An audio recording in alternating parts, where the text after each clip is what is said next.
മതപരിഷ്കരണവാദികൾക്ക് എന്നും പിന്തുണ നൽകിയത് സാമ്രാജ്യത്വ ശക്തികളാണെന്നതാണ് ചരിത്രമെന്ന് INL ജനറൽ സെക്രട്ടറി കാസിം ഇരിക്കോട്.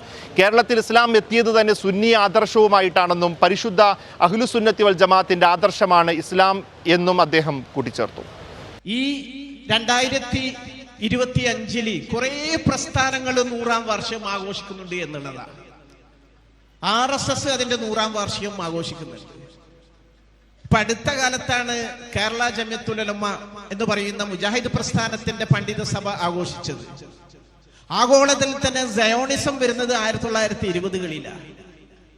എന്തുകൊണ്ട് 1920-കളിൽ ഇങ്ങനെ ഇത്രയധികം ചിന്താ പ്രസ്ഥാനങ്ങൾ ഉണ്ടായി എന്നുള്ള ചോദ്യം ഓരോ ചരിത്ര വിദ്യാർത്ഥിയുടെ മുമ്പിൽ ഉയർത്തുന്നുണ്ട്. 1920 മുതലാണ്, 26 മുതലാണ്, അല്ലെങ്കിൽ 20 മുതലാണ് കേരളത്തിൽ മുസ്ലിം നവോത്ഥാനം ഉണ്ടായത് എന്നുള്ള വലിയ ഒരു ആഖ്യാനം മുമ്പേ നടന്നിരുന്നു. അതായത് ഐക്യസംഘം എന്ന് പറയുന്ന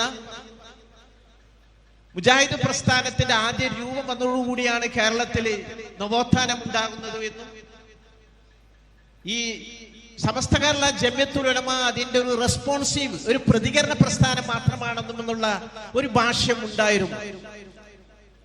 അതിനെ ആദ്യമായി ചോദ്യം ചെയ്യണമെന്ന് ഞാനാണ് നമ്മുടെ സുന്നി സഹോദരന്മാരോട് ആവശ്യപ്പെട്ടത്. 1920 മുതൽക്കൊന്നല്ല സുന്നി പ്രസ്ഥാനം ഇവിടെ ഉണ്ടാവുന്നത്. യഥാർത്ഥത്തിൽ എന്റെ മുൻ പ്രാസംഗികൻ സൂചിപ്പിച്ചതുപോലെ ഇസ്ലാം കേരളത്തിൽ എത്തിയ അന്നു മുതൽക്ക് തന്നെ ഇവിടെ സുന്നി സരണിയാണ് ഇവിടെ ആധിപത്യം സ്ഥാപിച്ചത്.